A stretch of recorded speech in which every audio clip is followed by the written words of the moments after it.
Bonjour, je m'appelle Guillaume Malenfant, j'ai 29 ans et je suis professeur des écoles. Et moi, c'est Manon Baudouin, j'ai 28 ans et je suis aussi professeure des écoles.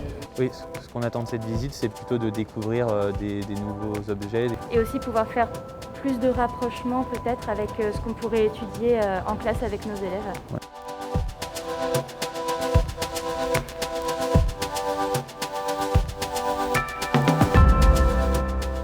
Nous avons une armure équestre du XVIe siècle.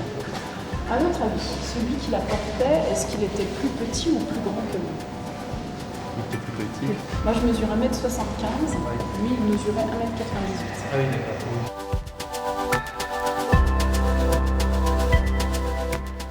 Cette visite était très intéressante et puis très enrichissante, pouvoir visiter les collections du musée comme ça avec des explications, pouvoir approfondir un petit peu ce qu'on avait déjà pu voir auparavant.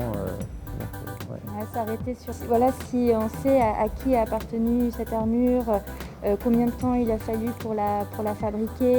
On se rend compte que cet objet a vraiment une âme particulière et je trouve que ça change vraiment notre rapport avec la collection. Et puis si par exemple on travaille sur la mythologie avec des élèves, c'est très riche de pouvoir les emmener, de voir aussi ce qu'eux ont retenu en classe, par exemple sous forme de jeu, demandant aux élèves d'imaginer leur propre armure, leur propre blason. On disait, on fait vraiment de l'histoire en tant que telle à partir du CM1 et c'est vrai que peut-être que beaucoup d'enseignants et enseignantes ne penseraient peut-être pas à considérer ce musée pour faire une sortie scolaire avec des cycles 2, donc CP, CE1, CE2.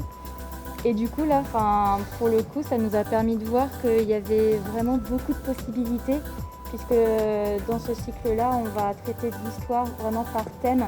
Donc comment on se nourrit au fil des époques, comment on s'habille au fil des époques. Et on voit là avec les armures, etc. On a vraiment beaucoup d'objets qui pourraient nous permettre d'aborder ce thème.